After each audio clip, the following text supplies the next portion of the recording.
Google's AI research arm DeepMind is expanding its footprint in Asia, opening a new research lab here in Singapore. While global investment in the technology is surging, the debate is over how fast AI is advancing and how societies can manage its risks and opportunities.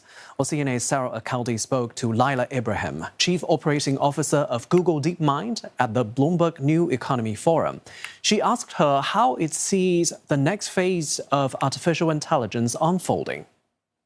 As we will see, AI models will become more general and more capable. We've talked a little bit about how do we think about a world model, and what that means basically is helping to understand the context around us, do better reasoning.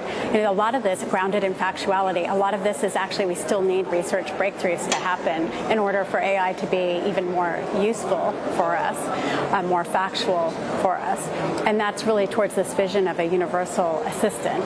How do I also, with my agency as a human being, still have control? So we need to be thinking about a lot of aspects still that are yet uncovered.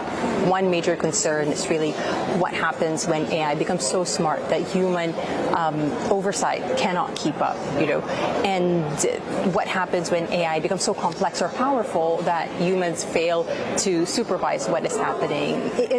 How much of a concern is that for you? We've been thinking about risk in like a continuum.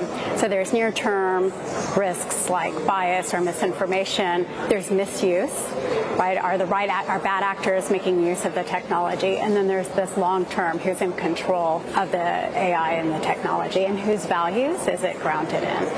And from the beginning, we've actually been thinking about this. Even internally, we have people who think about different aspects of this, and it's really about that ability to come together. And so I think as long as we're having the conversations now as we're building it, instead of waiting until we're too far down the capability pipeline. So do you think there's still time to avoid those worst-case scenarios? It is why I get up every single day and with passion do my role as Chief Operating Officer. I think sometimes this is the part of the job that, as leaders, would be, we're always getting pulled in many different directions. But what we can do is really set the tone for what's important to our teams and to the world, so we hold ourselves to account. NVIDIA CEO Jensen Huang, he recently said that China will win the global AI race thanks to lower energy costs, looser regulation. But in your view, who do you think will win this AI race? Would it be the U.S. or China? Well, when people throw around the term AI race, I think we need to take a step back and say, what race is this really about?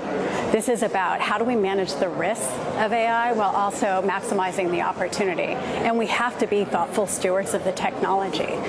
Just throwing the technology out there, that's not a race worth having, right? The race is about how are we solving some of humanity's biggest challenges. So you're opening a research lab here in Singapore, an expansion of Asia.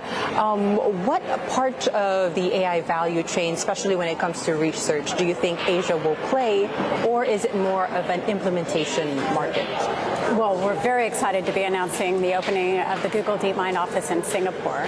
We currently have research teams both in India and in Japan, but this will be the first time that we're opening a research facility in Singapore. The reason we chose Singapore was because it's the multicultural, multilingual aspect of it, but also the extraordinary talent that is here. We think that there are some really big societal issues that we need to be thinking about that we're very pleased to be seeing as a focus in this area, whether it's education and skilling, whether it's around the area of health and life sciences, robotics and automation. And so if you take a look at all of these, we think that it's an opportunity to collaborate with a local ecosystem, with the government in a pro-innovation environment, be able to do the research here. And while it may initially focus and the team has the agency to define what happens here in the region, it'll also help improve what we're trying to do on a global level.